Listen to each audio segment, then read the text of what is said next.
Adanya media sosial saat ini memang memberikan banyak efek positif, tapi juga tidak bisa dipungkiri bahwa dampak negatifnya pasti ada juga.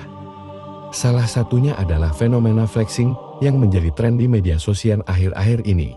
Jadi, flexing sendiri adalah perilaku pamer harta dan kekayaan.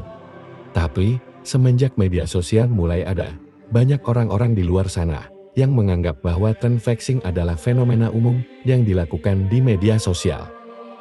Banyak juga orang yang menganggap flexing ini adalah pamer berkedok motivasi.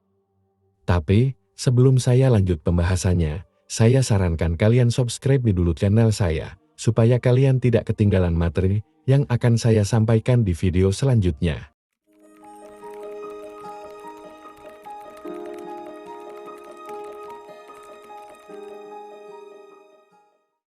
Dalam fenomena flexing ini menunjukkan bahwa orang tersebut sangat bangga dan senang dengan sesuatu yang dimilikinya dengan cara memamerkan yang membuat orang lain kesal. Hal yang dipamerkan itu bisa tentang pakaian, gaya hidup, mobil, rumah, maupun hal lainnya. Mereka yang memamerkan harta tersebut untuk menunjukkan status atau kekuatan ekonominya. Fenomena ini pada umumnya dilakukan di depan umum untuk memberi isyarat kepada orang lain dalam menyampaikan status tertentu. Tapi, karena adanya media sosial, fenomena ini semakin sering muncul. Contohnya saja para influencer yang memamerkan barang branded miliknya dan diunggah di media sosial. Meski begitu, fenomena ini tak jarang justru dimanfaatkan sebagai alat marketing dari perusahaan.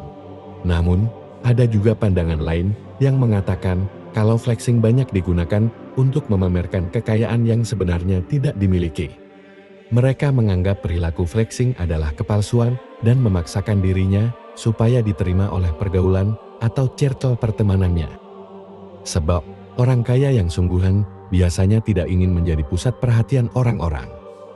Karena, semakin kaya seseorang, mereka biasanya justru ingin memiliki privasi dan tidak ingin menjadi pusat perhatian orang lain.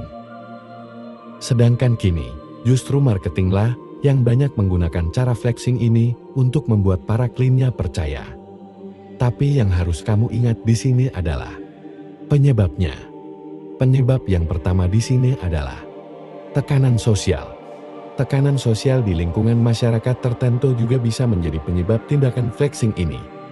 Sebab, lingkungan yang toksik biasanya akan terus menuntut orang-orang yang ada di dalamnya untuk memamerkan kekayaan yang dimilikinya.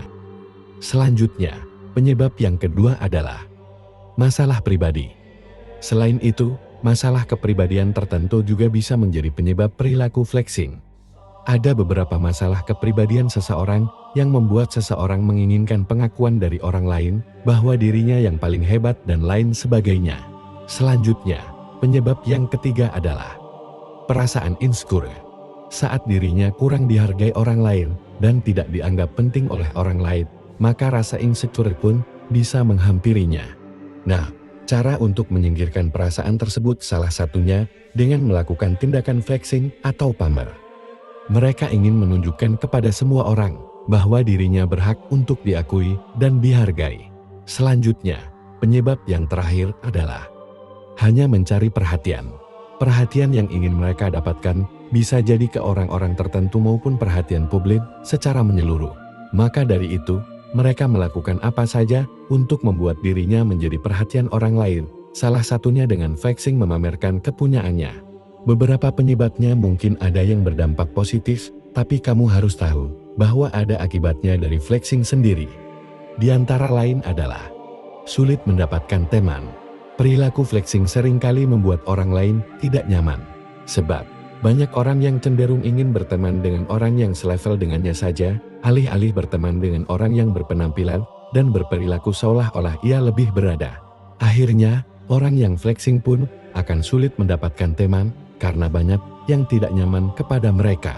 Selanjutnya, akan memaksa keadaan. Kemudian, flexing jika dibiarkan akan berdampak pada memaksakan keadaan. Sebab, mereka yang melakukannya akan terus menunjukkan eksistensinya dengan barang-barang mewah yang baru ataupun gaya hidup yang glamor. Nah, hal tersebut bisa berbahaya jika nantinya mereka tidak bisa memenuhi keinginannya lagi. Kondisi tersebut justru akan menjadikannya memaksakan keadaannya untuk berutang jika hartanya sudah mulai habis. Selanjutnya, bisa mengganggu kepribadian. Terakhir, flexing juga bisa memengaruhi kepribadian karena sifatnya yang minim empati dan kompetitif. Hal-hal negatif lainnya pun juga bisa terbawa jika seseorang tidak bisa mengontrol dirinya. Dan masih banyak lagi dampak negatifnya. Jadi di sini, saya akan memberikan pemahaman kepada kalian. Bagaimana cara agar kalian tidak terjebak pada fenomena flexing ini? Jadi, saran saya yang pertama adalah berhentilah mencari validasi orang lain. Sadarkan dirimu bahwa pencapaian yang kamu rasakan adalah untuk dirimu sendiri, bukan untuk orang lain. Maka dari itu, validasi orang lain tidaklah diperlukan karena ekspektasi mereka tentu berbeda dari ekspektasimu. Selanjutnya, saran saya yang kedua adalah fokus pada tujuanmu. Melihat pencapaian orang lain terkadang justru membuat dirimu menjadi iri dan berujung pada tindakan pamer atau flexing itu sendiri.